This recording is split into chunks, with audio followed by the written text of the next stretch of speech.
Hello मेरे प्रिय पाठकों, श्रोताओं एवं मेरे अत्यंत प्रिय विद्यार्थियों, सभी का स्वागत है।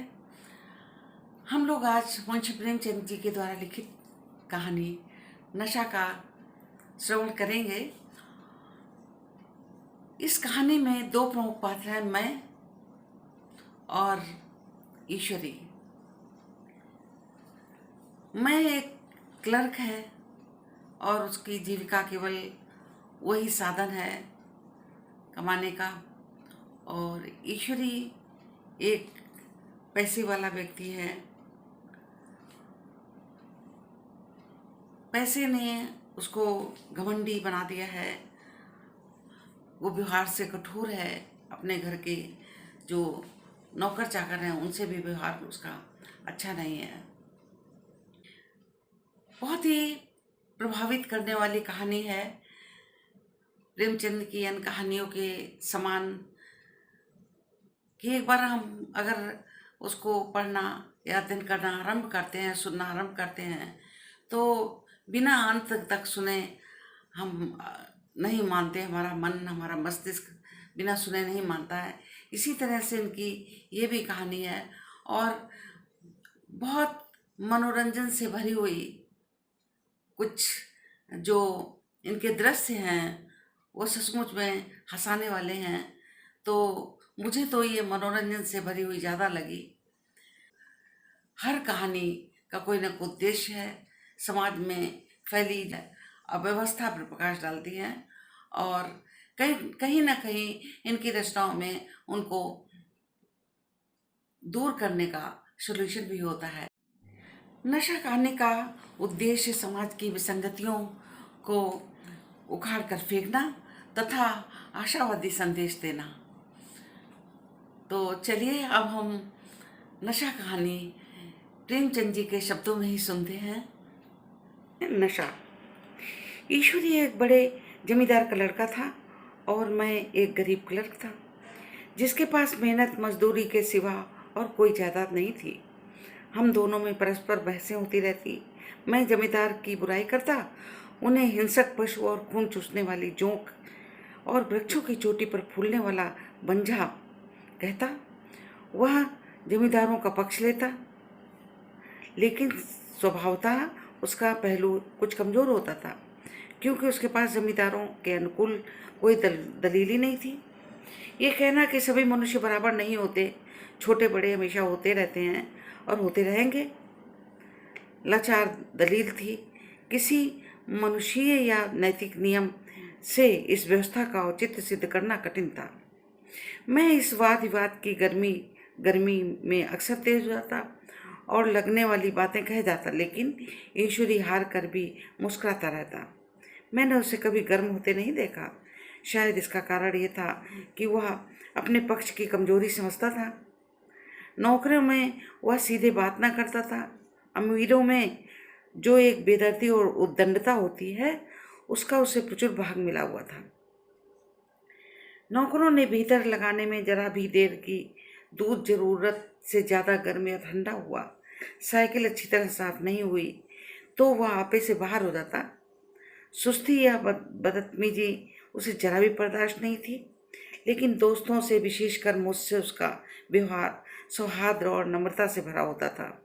शायद उसकी जगह मैं होता तो मुझ में भी वही कठोरता पैदा हो जाती जो उसमें थी, क्योंकि मेरा लोक प्रेम सिद्धांतों पर नहीं, निजी दशाओं पर टिका हुआ है। लेकिन वह मेरी जगह होकर भी शायद अमीर ही रहता, क्योंकि वह प्रकृति से ही विलासी और ऐश्वर्य प्रिय था। इस बार की दशहरे की छुट्टियों में मैंने निश्चय किया कि घर नहीं जाऊंगा। मेरे पास किराए के लिए रुपए नहीं थे और न मैं घर वालों को तकलीफ देना चाहता था। मैं जानता हूँ वह मुझे कुछ देते हैं, वह उनकी हैसियत से कुछ ज़्यादा है। उसके साथ ही परीक्षा का ख्याल था।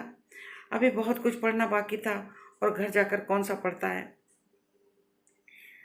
बोर्डिंग हाउस में भूत की तरह अकेले पड़े रहने को भी जी नहीं चाहता था, लेकिन जब ईश्वरी ने मुझे अपने घर चलने का न्योता दिया तो मैं बिना आग्रह के राजी हो गया। ईश्वरी के साथ परीक्षा की तैयारी खूब हो जाएगी।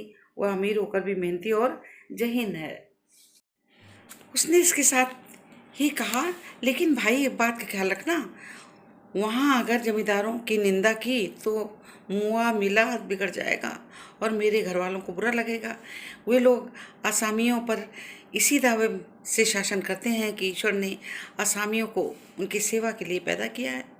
असामी भी यही समझता है। अगर उसे सुझाव दिया जाए कि जमींदार और असामी कोई मौलिक भेद नहीं है तो जमींदारों का कहीं पता न लगे। मैंने कहा, तो क्या तुम समझते हो कि मैं वहाँ जाकर कुछ और हो जाऊँगा? हाँ, मैं तो यही समझता हूँ। तो तुम गलत समझते हो। ईश्वर ने इसका कोई जवाब नहीं दिया। कदाचित उसने मुआवले को मेरे विवेक पर छोड़ दिया और बहुत अच्छा किया। अगर वह अपनी बात पर अड़ता तो भी जिद पकड़ लेता। सेकेंड क्लास तो मैंने अभी इंटर क्लास में भी सफ़र नहीं किया था। अब किस सेकेंड क्लास में सफ़र करने का सौभाग्य प्राप्त हुआ। गाड़ी तो रात को 9 बजे आती है, लेकिन यात्रा के हर्ष में हम शाम को स्टेशन जा पहुँचे। कुछ देर इधर उधर सैर करने के बाद रिफ्रेशमेंट रूम में जाकर हम लोगों ने भोजन किया। मेरी वेशभूषा और रंग ढंग से पारखी खानसामों को ये पहचानने में देर न लगी कि मालिक कौन और पिछलग्गू कौन, लेकिन न जाने मुझे उनकी गुस्ताखी बुरी लग रही थी। पैसे ईश्वर की जेब से गए। शायद मेरे पिता को जो वेतन मिलता है इससे ज़्यादा इन खानसामों को इकराम में मिल जाता होगा। एक अठन्नी तो चलते समय ईश्वरी ने ही दी, फिर भी मैं उन सभी से उसी तत्परता और विनय से प्रतीक्षा करता था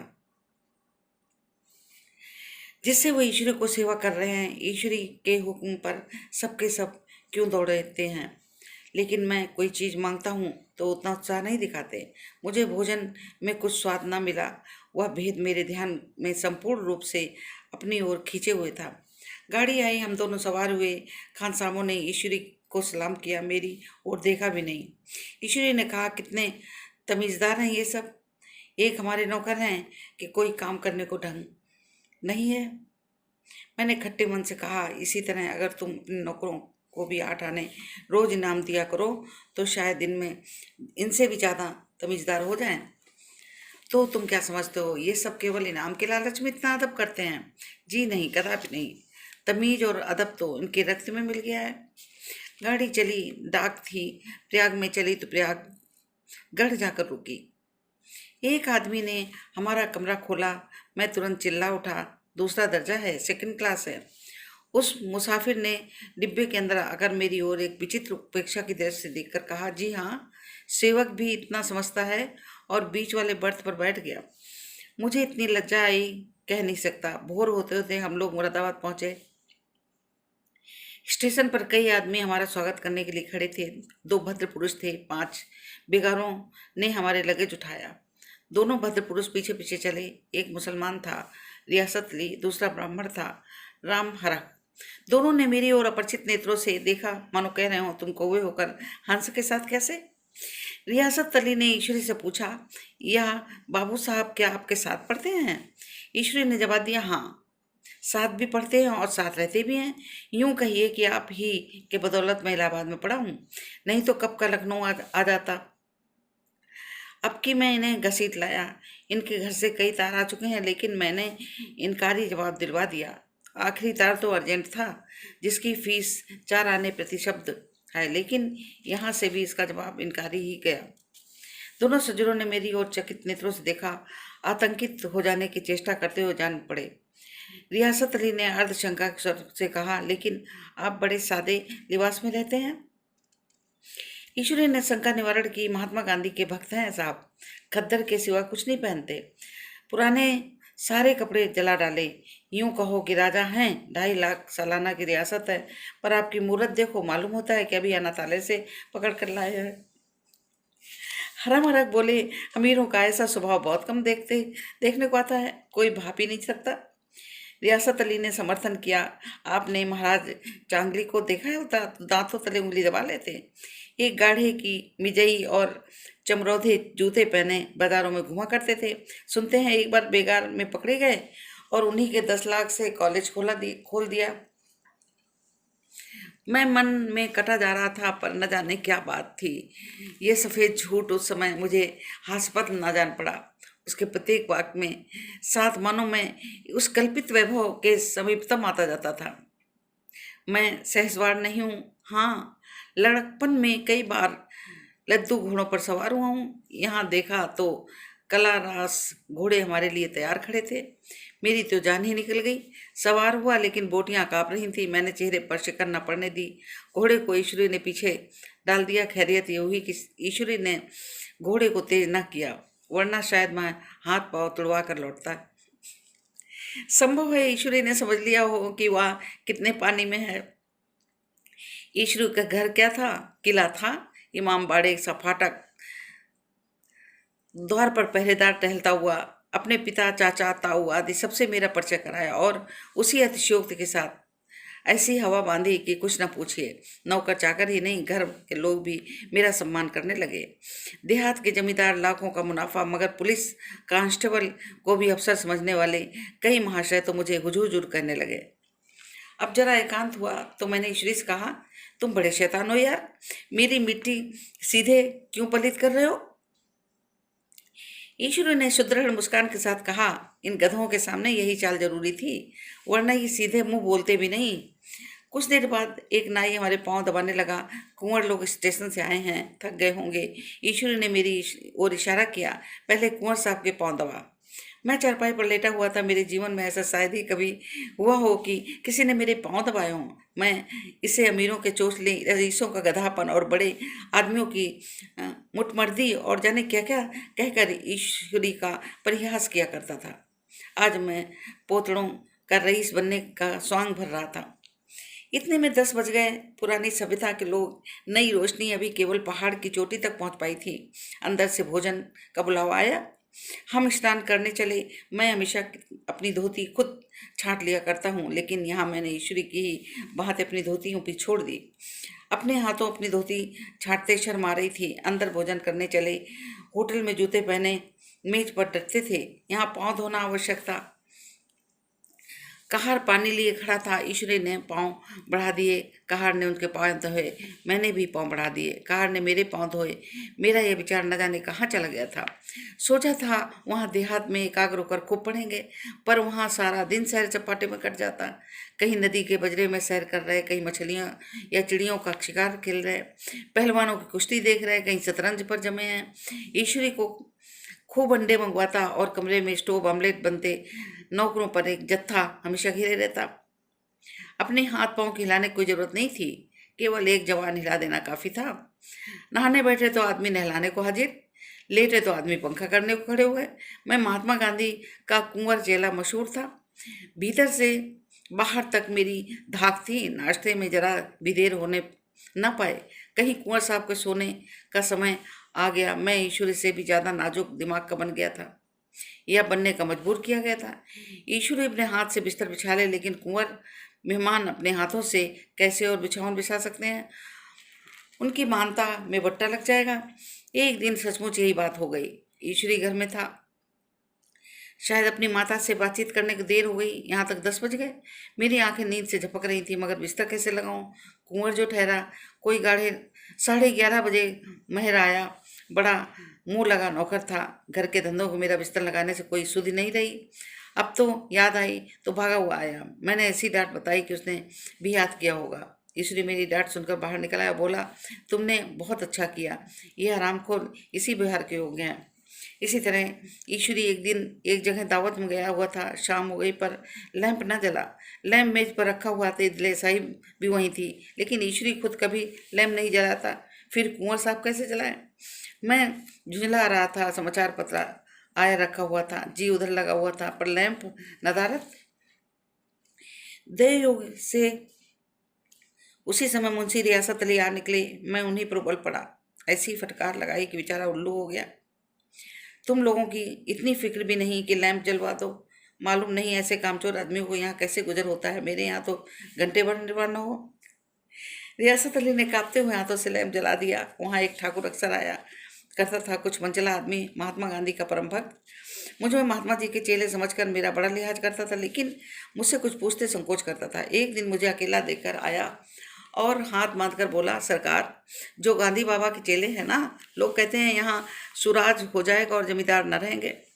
मैंने शान जमाई, जमींदारों के रहने की जरूरत ही क्या है?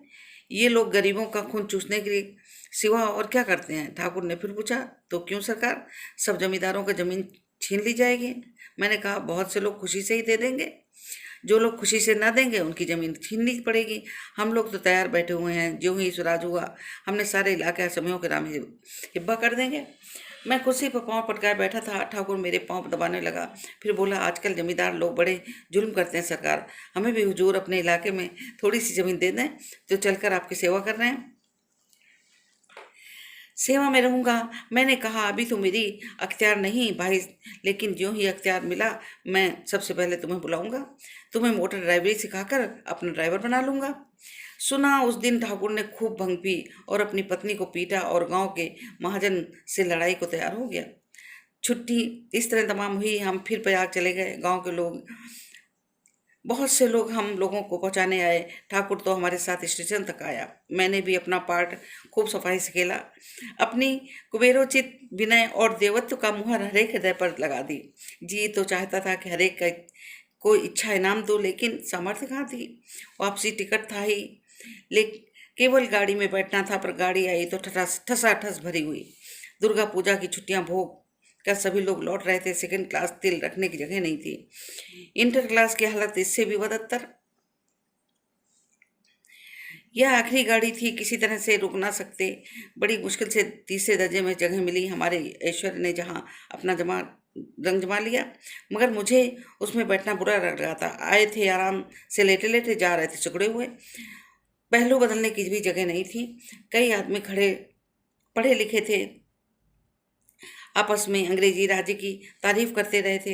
एक महाशय बोले, ऐसा न्याय तो किसी राज्य में नहीं देखा, छोटे बड़े सब बराबर।